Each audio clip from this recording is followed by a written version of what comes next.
تو میں ضرور آپ کا ساتھ دوں گا اور برابر ایک ساتھ چلیں گے۔ اگر آپ ایسا نہیں چاہتے تو پھر آپ جہاں بھی ہو وہیں آپ کو رکنا ہوگا، یعنی کہ آپ سلطان نہیں بن سکتے، آپ سردار ہی رہ سکتے ہو، عثمان صاحب کہتا ہے۔ لیکن یعقوب بے کہتے ہیں میری عثمان صاحب نیت صاف ہے۔ یعقوب صاحب کہتے ہیں ہم نے اتحاد کے لیے خود کو خطرے میں ڈالا اور آپ گھمنڈی ہو گئے ہیں اور باغی ہو گئے ہیں اور ہماری نافرمانی کر رہے ہیں۔ اگر آپ بغاوت چاہتے ہو تو آپ کو معلوم ہونا چاہیے کہ باغیوں کا حال کیا ہوتا ہے، باغیوں کے ساتھ کیا حشر ہوتا ہے۔ یعقوب صاحب دھمکاتے ہیں عثمان صاحب کو۔ پھر عثمان صاحب کہتا ہے میں باغی نہیں ہو رہا، نہ ہی میں کوئی بغاوت کر رہا ہوں اور نہ ہی میں ایسا کرنے والا ہوں۔ عثمان صاحب کہتا ہے کہ آپ ایک معزز انسان ہو اور ایک بہترین سردار ہو جس کی میں عزت اور قدر کرتا ہوں دل سے۔ عثمان صاحب کہتا ہے اگر آپ چاہتے ہو میں آپ کے ساتھ کھڑا ہوں اور آپ کا راستہ اختیار کروں تو یہ آپ جان لیں یہ بہت ہی مشکل راستہ ہے، یہ ایک ایسا راستہ ہے جس سے واپسی ممکن نہیں، یعنی کہ اگر میں آپ کو سلطان مانتا ہوں اور آپ کے ہاتھ پر بیعت کرتا ہوں تو پھر بہت ہی مشکل ہوگا میرے لیے واپسی کا راستہ اختیار کرنا۔ یعقوب صاحب کہتے ہیں کہ عثمان صاحب کسی سردار نے بھی انکار نہیں کیا، نہ ہی کسی نے ہچکچاہٹ کی، پہلے شخص آپ ہو جو ہچکچاہٹ کر رہے ہو اور وقت مانگ رہے ہو۔ اگر آپ میرے ہاتھ پر بیعت نہیں کرتے اور مجھے سلطان نہیں مانتے تو پھر مسئلہ الگ ہوگا۔ آپ میرے مخالف کھڑے ہونا چاہتے ہیں تو میں آپ کو بتا سکتا ہوں پھر میرا بھی رویہ آپ کے ساتھ ایسا نہیں ہوگا۔ یہ کہہ کر یعقوب صاحب اور عثمان صاحب ایک دوسرے کے ساتھ غصے میں ہوتے ہیں۔ پھر یعقوب صاحب کہتے ہیں مجھے ایسا کرنے پر مجبور مت کرنا عثمان صاحب۔ پھر یعقوب صاحب کے بیٹے محمد بے کو دکھایا جاتا ہے جو کہ اورحان صاحب سے پہلے اولویرا کی قیمت لگا کر ان وحشیوں سے اولویرا کو لے لیتا ہے، جیسا کہ ہم نے پچھلی قسط میں دکھایا تھا۔ پھر اولویرا کہتی ہے تم ہوتے کون ہو مجھے لے کر جانے والے؟ پھر اورحان صاحب کو دکھایا جاتا ہے، اورحان صاحب کہتے ہیں اولویرا سے اولویرا تم ڈرو مت، تمہیں مجھ سے کوئی نہیں چھین سکتا۔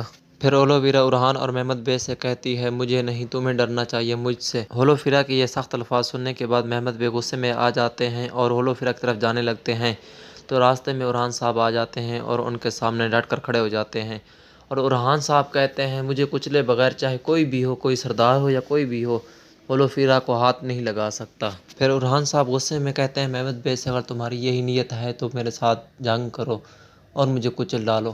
پھر محمد بے غصے سے اورحان صاحب سے کہتا ہے اگر میں کہہ رہا ہوں خاتون میری ہے تو میں اپنے لیے نہیں کہہ رہا، ہم یہاں اپنے مفادات کے لیے نہیں آئے۔ پھر کہتا ہے ہم یہاں جتنے بھی موجود ہیں تمام کے تمام یعقوب صاحب کے حکم کے پابند ہیں۔ پھر اورحان صاحب کہتا ہے نہ ہی ہم کسی کے حکم کے پابند ہیں، نہ ہی کسی کے ہم غلام ہیں۔ پھر محمد کہتا ہے اس بات کا فیصلہ تم نہیں عثمان صاحب کریں گے۔ پھر محمد کہتا ہے باقی سرداران بھی اپنی وفاداری میرے بابا کے ساتھ ظاہر کریں گے۔ پھر اورحان صاحب کو غصہ آ جاتا ہے اور اورحان صاحب اپنا ہاتھ اپنی تلوار کی طرف بڑھاتے ہیں اور غصے میں ہو جاتے ہیں۔ پھر محمد کہتا ہے اپنے سپاہیوں سے تم لڑنے کے لیے تیار ہو؟ پھر محمد کہتا ہے اورحان صاحب تمہاری آنکھوں سے آگ برس رہی ہے یہ میں دیکھ سکتا ہوں، تم خاتون کو بچانے کے لیے مجھ سے بھی لڑنے کو تیار ہو۔ وہاں پر موجود وحشی بھی دیکھ رہے ہوتے ہیں اور وہ خاموش کھڑے رہتے ہیں۔ پھر اورحان صاحب کہتا ہے اگر تمہیں آگ نظر آ رہی ہے تو پیچھے ہٹ جاؤ، میں اس خاتون کو بچانے کے لیے سب کچھ کرنے کو تیار ہوں۔ پھر محمد بھی اورحان صاحب کی طرف دیکھ کر کہتا ہے مجھے نہیں معلوم تھا کہ تم اس خاتون سے اتنا محبت کرتے ہو، کیا تم اس خاتون سے شادی کرنا چاہتے ہو؟ یہ تو واضح ہے تم اس خاتون سے محبت کرتے ہو، اگر تم اس خاتون سے محبت کرتے ہو تو میں تمہاری محبت میں رکاوٹ نہیں بنتا اور میں تمہاری محبت کے لیے تمہیں خاتون دیتا ہوں۔ پھر محمد کہتا ہے اورحان صاحب یہ ظرف ہم نے اپنے آباء و اجداد سے سیکھا ہے، مشکل وقت میں ایک دوسرے کی مدد کرنا، اور یہ میرا احسان بھی مت بھولنا۔ پھر اورحان صاحب کہتا ہے شکریہ، اور ہم اپنے ساتھ کیے گئے احسان کبھی بھی نہیں بھولتے۔ پھر اورحان صاحب کہتے ہیں محمد صاحب میری بھی بات ایک یاد رکھنا، ہم پر احسان وہی کرتا ہے جو ہم سے کچھ حاصل کرنا چاہتا ہے یا ہم سے احسان کا بدلہ لینا چاہتا ہے، اور اس طرح کا احسان اور کام نیچ لوگ ہی کر سکتے ہیں، یعنی کہ گھٹیا لوگ ہی اس طرح کے کام کرتے ہیں جو احسان کے بدلے پھر اپنا مطلب رکھتے ہیں یا منافقت رکھتے ہیں یا احسان کے بدلے احسان چاہتے ہیں۔ پھر محمد غصے میں آ جاتا ہے اور اورحان سے کہتا ہے نیچ اور گھٹیا لوگ تو وہ ہیں جو احسان کو اپنی توہین سمجھتے ہیں۔ محمد بے غصے سے اورحان صاحب سے کہتا ہے آپ کو توہین محسوس کرنے کی ضرورت نہیں ہے، کیونکہ جو بڑے ظرف والے ہوتے ہیں وہ ان چھوٹی چھوٹی باتوں پر توجہ نہیں دیا کرتے، نہ ہی ان کو کوئی خاص بات سمجھتے ہیں۔ پھر محمد بے غصے سے اورحان صاحب سے کہتا ہے اگر تم دوبارہ میرے راستے میں آئے تو میں تمہیں کچل دوں گا، یہ لاسٹ وارننگ ہے، اس کے بعد میں تمہارا لحاظ نہیں کروں گا۔ اورحان صاحب غصے سے لال ہو جاتے ہیں، جب محمد بے اس کو شدید غصے میں دیکھتا ہے تو کہتا ہے اپنے سپاہی سے اسے دودھ دو۔ سپاہی اسے دودھ دیتا ہے، اورحان بے کو محمد کہتا ہے دودھ پیو اور اپنے غصے کو ٹھنڈا کرو اور جو تمہارے سینے کے اندر آگ جل رہی ہے تاکہ وہ ٹھنڈی ہو سکے۔ ارحان صاحب محمد بے سے دودھ لینے کے بعد بسم اللہ پڑھ کے بیٹھ کر دودھ شروع کرتے ہیں، اور اس کے بعد پھر محمد بے سے ارحان صاحب کہتے ہیں میرے اندر جو غصہ موجود ہے وہ دودھ یہ ٹھنڈا نہیں کر سکتا، میرے اندر کے غصے کو صرف اور صرف خون ہی ٹھنڈا کر سکتا ہے۔ محمد کہتا ہے خاتون کو چھوڑ دو۔ ہولو فیرا ایک درخت کے ساتھ باندھی ہوئی ہوتی ہے، جس ٹائم وہ رسیاں کھولتے ہیں تو وہ فوراً ہی ان کی قید سے نکلنے کے بعد ان کے ایک شخص کو نیچے گرا دیتی ہے اور کہتی ہے میں نے تمہیں اس لیے مارا کہ تم نے مجھے اس درخت کے ساتھ باندھا تھا۔ ہولو فیرا غصے میں ارحان کی طرف دیکھتی ہے اور ارحان کو کہتی ہے میرے جلدی سے ہاتھ کھولو۔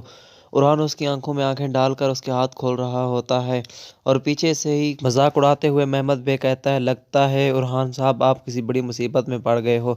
ہولو فیرا غصے میں محمد بے کی طرف دیکھتی ہے اور کہتی ہے اس کا تمہیں بھی حساب دینا ہوگا جو کچھ تم نے میرے ساتھ کیا۔ ہولو فیرا ارحان سے کہتی ہے ہمیں یہاں سے چلنا چاہیے۔ ہولو فیرا اور ارحان وہاں سے چلے جاتے ہیں۔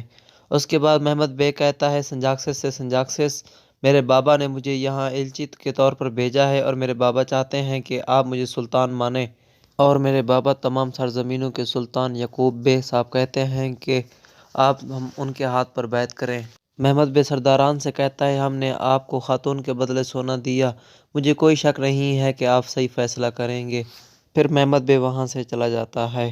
پھر لیف کے قلعہ دکھایا جاتا ہے۔ لیف کے قلعے میں جاتا ہے یعقوب صاحب پوچھتے ہیں کراسی صاحب سے کیا کراسی صاحب آپ میرا ساتھ دیں گے، کیونکہ یعقوب صاحب نے سلطان ہونے کا دعویٰ کیا تھا۔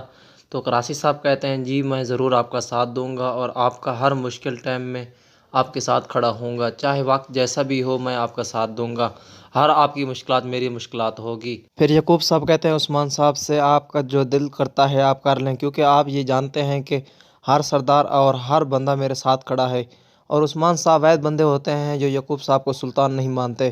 اور عثمان صاحب کہتا ہے میں اپنے فیصلے اکثریت کے اوپر نہیں کرتا، میں اپنے فیصلے سوچ سمجھ کر کرتا ہوں، اپنی ذہانت کے اوپر کرتا ہوں، پہلے بندے کو دیکھتا ہوں اور اس میں خاصیت دیکھتا ہوں، اس کے بعد پھر میں فیصلے کرتا ہوں۔ پھر عثمان صاحب سے یعقوب صاحب کہتے ہیں اکثریت میرے ساتھ ہے، اگر آپ نے میرا ساتھ نہ دیا تو آپ ایک طرف اکیلے ہو جاؤ گے، اور آپ کو پتہ ہوگا جو تنہا ہوتے ہیں وہ اکثر کچل دیے جاتے ہیں۔ پھر عثمان صاحب کہتا ہے جو کچلے جانے سے ڈرتا ہے وہ کبھی اس طرح کے کارنامے سر انجام نہیں دیتا جو میں نے دیے ہیں۔ پھر عثمان صاحب سرداران سے پوچھتا ہے کیا آپ لوگ مجھے یہاں بچانے آئے ہیں، اور سرداران سے کہتا ہے اگر بچانے آئے ہیں تو ماشاءاللہ اللہ پاک آپ کو سلامت رکھے۔ عثمان صاحب کہتا ہے کافی عرصے سے ہم ایک دوسرے کے ساتھ مل نہیں سکے تھے، مصروفیات میں تھے اور جنگوں میں تھے، اور ہر بندہ اپنی مہم پہ تھا، ہر سرداران اپنی مہم پہ تھا، چلو اسی بہانے ایک دوسرے کے ساتھ ملاقات بھی ہوگی، اور میں چاہتا ہوں کل یعنی شہر میں آپ کی میزبانی کروں اور آپ میرے مہمان بن کر آؤ۔ سرداران کہتے ہیں ضرور ہم ہر حال میں آئیں گے، انشاءاللہ ہم کل یعنی شہر میں ہوں گے۔ اس کے بعد یعقوب صاحب غصے میں پوچھتا ہے میں آپ سے سوال کیا کر رہا ہوں اور آپ ہمیں کھانے کی دعوت دے رہے ہیں۔ یعقوب صاحب کہتا ہے بس میں بھی یہی چاہتا تھا کہ اپنے سرداران کے نظام کا جائزہ لوں، اور اسی بہانے کل سے یعنی شہر سے شروعات ہوگی۔ عثمان صاحب کہتا ہے ہمارا نظام مکمل ہے اور شہر ہمارا خوشحال ہے، میں آپ کی میزبانی کرنا چاہتا ہوں۔ ہمارے شہر میں نہ ہی کسی نظام کی کمی ہے اور نہ ہی کسی خوشحالی کی، ہمارے لوگ ہم سے خوش ہیں۔ پھر عثمان صاحب کہتا ہے میں آپ کو اپنا مہمان دیکھنا چاہتا ہوں۔ پھر عثمان صاحب تیکفور سے پوچھتا ہے جرکتائے کہاں ہے؟ تیکفور کہتا ہے وہ آزاد ہے، اسے یعقوب صاحب نے آزاد کرا دیا۔ اس کے بعد عثمان صاحب اور یعقوب صاحب وہیں سے چلے جاتے ہیں۔ جاتے ہوئے یعقوب صاحب کہتا ہے جرکتائے جانتا ہے اسے کہاں جانا ہے، اور عثمان صاحب آپ سلامت رہیں، آپ نے ہمیں دعوت پر مدعو کیا۔ غصے میں یہ کہہ کر یعقوب صاحب وہاں سے چلے جاتے ہیں۔ یعقوب صاحب اپنے ساتھیوں سے کہتے ہیں کہ عثمان صاحب ہمیں دعوت پر بلا کر مزید وقت حاصل کر لے گا، اور وہ چاہتا ہے کہ اس وقت کے درمیان وہ کوئی کھیل کھیل سکے ہمارے ساتھ۔ یعقوب صاحب کا ساتھی کہتا ہے کیا سردار ہم ان کی پھر دعوت پر نہیں جائیں گے؟ یعقوب صاحب کہتا ہے نہیں ایسا نہیں ہے، ہم ضرور جائیں گے تاکہ ہم بھی دیکھ سکیں عثمان کون سا کھیل کھیل رہا ہے۔ پھر یعقوب صاحب اپنے ساتھی سے کہتے ہیں ایسا کوئی کھیل نہیں جو ہم الٹنا نہ جانتے ہوں، اور اپنے ساتھی سے کہتا ہے تمام سرداران اور ہر شخص سے جا کر ملو اور انہیں بتاؤ کہ عثمان کی عزت ختم ہو چکی ہے، عثمان تیکفور کا قیدی ہو چکا تھا اور اسے ہم نے بچایا ہے۔ اس کے بعد ویسیلیوس کو دکھایا جاتا ہے۔ ویسیلیوس کہتا ہے اپنے ساتھیوں سے جب ترک ایک دوسرے کا خون بہا رہے ہوں گے تب ہم ان سے انتقام لیں گے، تب ہم ان سے بدلہ لیں گے، اور اپنے ساتھیوں سے کہتا ہے یہ سب کرنے کے لیے آپ کو اپنا کام اچھے طرح سے انجام دینا ہوگا۔ ہم بغاوت کی ایک ایسی آگ بھڑکائیں گے جو تمام ترکوں کو جلا کر راکھ کر دے گی، اور اس کی شروعات میں سوغات سے کروں گا۔ پھر ان کا ایک خاص آدمی دکھایا جاتا ہے جو خبر لے کر آتا ہے۔ وہ کہتا ہے کونیا میں سلطان مسعود سے آخری ملاقات کرنے والا عثمان صاحب کا بیٹا علاؤالدین ہے۔ پھر ویسیلیوس کہتا ہے سلجوقیوں کا خزانہ عثمان کے بیٹے علاؤالدین کے پاس ہے، کیونکہ سلطان کے کمرے میں سلطان سے آخری ملاقات کرنے والا وہی علاؤالدین ہے اور وہ خالی ہاتھ نہیں نکلا ہوگا۔ پھر اپنے ساتھی سے کہتا ہے تمہیں اچھی طرح معلوم ہے تمہیں کیا کرنا ہے۔ یسوع مسیح اس جنگ میں ہمارا ساتھ دیں گے اور ہم روم کو دوبارہ حاصل کریں گے۔ پھر عثمان صاحب کو دکھایا جاتا ہے۔ عثمان صاحب کہتا ہے جرقتائے اب آزاد ہے، لیکن میں اس سے خوش نہیں ہوں، کیونکہ جرقتائے کو انہوں نے میرے ہاتھوں سے چھین لیا اور بیڑیاں اور زنجیریں ہمارے گلوں میں ڈال دی، اور اس کا ارادہ ہماری عزت کو تباہ کرنا تھا اور اس نے ایسا ہی کیا۔ پھر بہندر صاحب کو دکھایا جاتا ہے۔ بہندر صاحب کہتے ہیں عثمان صاحب درمیان کے سردار تو بہت ہی شریف آدمی ہیں۔ عثمان صاحب کہتا ہے بہندر نہیں، ایسا نہیں ہے، آپ نہیں جانتے درمیان کے سردار کو، اس نے یہ جان بوجھ کر کیا۔ اگر وہ شریف آدمی ہوتے تو وہ سرداران کو اپنے ساتھ نہ لے کر آتے، اور اس نے مجھے بچانے کے فوراً بعد ہی اپنی بیعت کا ہاتھ میری طرف بڑھایا۔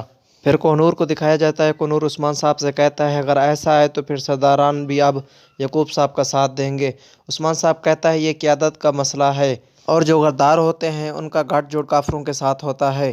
پھر کوہنور سے کہتا ہے آپ جاؤ ریمس کو ڈھونڈو اور سامنے لے کر آؤ، ہو سکتا ہے سلطان کو بھی زہر دیا گیا ہو، اور اس میں کس کا ہاتھ ہے یہ تو ریمس ہی بتائے گا، اور کون غدار ہے اور کون کسے دھوکہ دے رہا ہے یہ تو بعد میں ہی پتہ چلے گا۔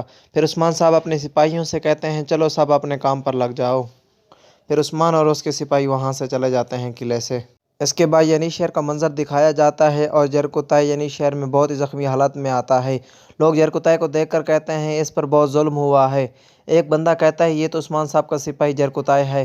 اس کے بعد لوگ کہتے ہیں جرقتائے تو شہید ہو گیا تھا۔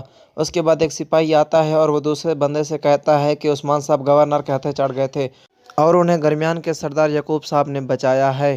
جرقتائے یہ سب سننے کے بعد کہتا ہے لگتا ہے عثمان صاحب کی شہرت اور عزت ختم ہو گئی ہے، اور جرقتائے کہتا ہے عثمان صاحب کو شرم آنی چاہیے، انہوں نے مجھے تنہا اور اکیلا چھوڑ دیا کافروں کے قلعے میں۔ اس کے بعد ہولوفیرا کو دکھایا جاتا ہے۔ ہولوفیرا اورحان سے کہتی ہے ہم غلط راستے پر جا رہے ہیں، یہ محل نہیں جاتا۔ اورحان صاحب کہتا ہے ہم ینی شہر کی طرف جا رہے ہیں، آپ کو کس نے کہا ہم محل جا رہے ہیں؟ پھر ہولوفیرا کہتی ہے یہاں سے پھر ہمارے راستے جدا ہوتے ہیں، چلو ہم محل کی طرف چلتے ہیں۔ اورحان صاحب کہتا ہے نہیں، تم محل کی طرف نہیں جا رہی۔ ہولوفیرا کا ہاتھ پکڑ لیتا ہے۔ ہولوفیرا کہتی ہے میرا ہاتھ چھوڑو، میں ینی شہر نہیں جانا چاہتی۔ اورحان صاحب کہتا ہے آپ کو ینی شہر جانا ہوگا کیونکہ راستے محفوظ نہیں ہیں، ینی شہر پہنچنے کے بعد ہی سوچیں گے آگے کیا کرنا ہے۔ اس کے بعد ہولوفیرا کہتی ہے اورحان تم بدل گئے ہو، میں جس اورحان کو جانتی تھی تم وہ نہیں ہو۔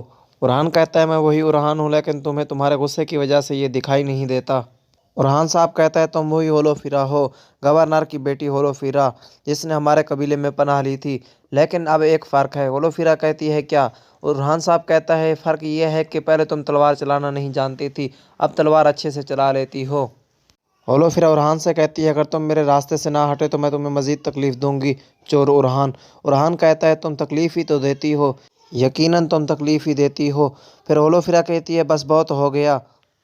ہولوفیرا کہتی ہے اورحان صاحب آپ نے سونے کے بدلے میرا ان سے سودا کرنے کی کوشش کی اور انہوں نے قیدیوں کی طرح مجھے لے کر آئے، یہ سب آپ کی وجہ سے ہوا، اگر آپ مجھے اغوا نہ کرتے تو یہ سب کچھ نہ ہوتا، اور یہ سب کچھ آپ کی وجہ سے ہوا۔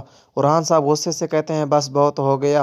اورحان صاحب کہتا ہے میں قسم کھاتا ہوں کہ میں اس کا حساب لوں گا، سب سے، کسی ایک کو بھی نہیں چھوڑوں گا۔ ہولوفیرا کہتی ہے مجھے آپ کی کسی بھی مدد کی ضرورت نہیں۔ پھر ہولوفیرا اپنا ہاتھ چھڑانا چاہتی ہے اورحان سے، اورحان اس کو زبردستی ہاتھ پکڑ کر اپنے گھوڑے پر بٹھاتا ہے اور وہاں سے ینی شہر لے کر چلا جاتا ہے۔